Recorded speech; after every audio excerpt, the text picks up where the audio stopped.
नमस्कार. वैष्णवीच्या स्वयंपाकघरात तुम्हा सर्वांचं मनापासून स्वागत. तर आज आपण बनवणार आहोत मस्त खुसखुशीत खमंग अशा कोबीच्या वड्या. तर चला रेसिपीला सुरुवात करूया. त्यासाठी इथे मी एक मध्यम आकाराचा कोबीचा गड्डा घेतला आहे. आता हा संपूर्ण गड्डा आपल्याला छान प्रकारे किसून घ्यायचा आहे. इथे मी किसणीचा जो भाग मध्यम आकाराचा आहे त्या भागाकडून मी हा सर्व कोबी छान किसून घेतला आहे. तुम्ही बघू शकता हा गोबी कशा प्रकारे किसला गेला आहे. आता वड्या बनवण्यासाठी जे वाटण लागणार आहे ते बनवून घेऊया. त्यासाठी इथे मी 7 ते 8 हिरव्या मिरची, 1 इंच आल्याचा तुकडा आणि पूर्ण 1 लसणाची गड्डी छान सोलून घेतली आहे आणि सोबतच अर्धा चमचा इथे मी जिरे घातले आहे. आता मला लागणार आहे इथे थोड्या प्रमाणात धने, ते धने घालून घेतले आहे आणि आता याची छान मिक्सरला पेस्ट बनवून घेऊया. आता मी हा जो किसलेला गोबी आहे त्यामध्ये अर्धा चमचा हळद घातली आहे, सोबतच मीठ आणि इथे मी थोड्या प्रमाणात हिंग घातला आहे. कोथिंबीर छान बारीक चिरून घातली आहे. इथे मी 3 चमचे रवा घातला आहे जेणेकरून आपली वडी छान कुरकुरीत तयार होईल. आता 1 वाटी इथे मी बेसन पीठ घातलं आहे. अंदाजे इथे मी अर्धी वाटी गव्हाचं पीठ घातलं आहे आणि इथे 3 चमचे ज्वारीचं पीठ घातलं आहे. आता यामध्ये घालूया 2 चमचे तीळ आणि सोबतच जे वाटण बनवून ठेवलं होतं ते संपूर्ण वाटण या मिश्रणात घालूया आणि याला आधी सुरुवातीला पाणी न घालता छान मिक्स करून घेऊया. म्हणजे आपण जे मीठ वगैरे सर्व साहित्य घातलं होतं त्यामुळे आपल्या कोबीला छान पाणी सुटतं, म्हणजे आपल्याला जास्त प्रमाणात पाण्याची गरज लागत नाही. आता थोडं थोडं गरजेनुसार पाणी वापरून याचा छान आपल्याला उंडा मळून घ्यायचा आहे. आता बघू शकता मी कशा प्रकारे हे छान कणिक तिंबवत आहे. कणिक खूप जास्त घट्टही नाही आणि खूप जास्त सैलही नाही, अशी मध्यम आकाराची याची कणिक आपल्याला छान मळून तयार करायची आहे. आता हा कणिक छान मळून तयार झालेली आहे. आता आपण लगेचच माझ्याकडे जी चाळणी आहे वाफवायची त्या चाळणीमध्ये छान याला तेलाने ग्रीस करायचं आहे आणि मग नंतर हे जे मिश्रण आपण वड्यांसाठी बनवून ठेवलेलं आहे त्याचे छान प्रकारे आपल्याला तेलाचा हात लावून उंडे तयार करायचे आहे आणि मग ते या वाफवायच्या ताटामध्ये आपल्याला ठेवायचे आहे. ही जी प्लेट मी इथे ठेवली आहे त्यामध्ये सर्व उंडे आपल्याला घालून घ्यायचे आहे. मी ज्या आकारामध्ये तयार केले आहेत त्याच प्रकारे आपण असे उंडे तयार करून यामध्ये ठेवायचे आहे. म्हणजे हे सर्व मिश्रण आपल्याला 8 ते 9 मिनिटे छान प्रकारे वाफवून घ्यायचं आहे.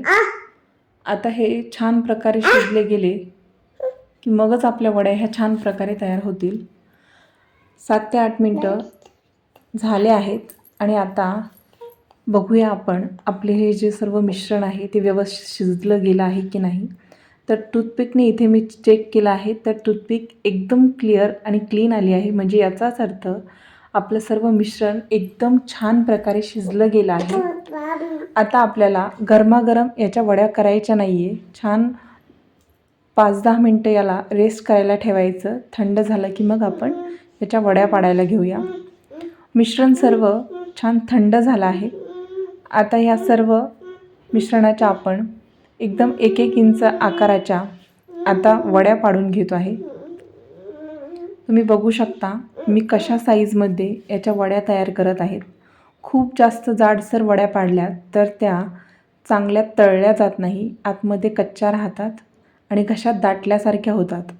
त्यामुळे खूप जास्त पातळही नाही आणि खूप जास्त जाडही नाही अशा आकाराच्या आपल्याला वड्या कापायच्या आहे.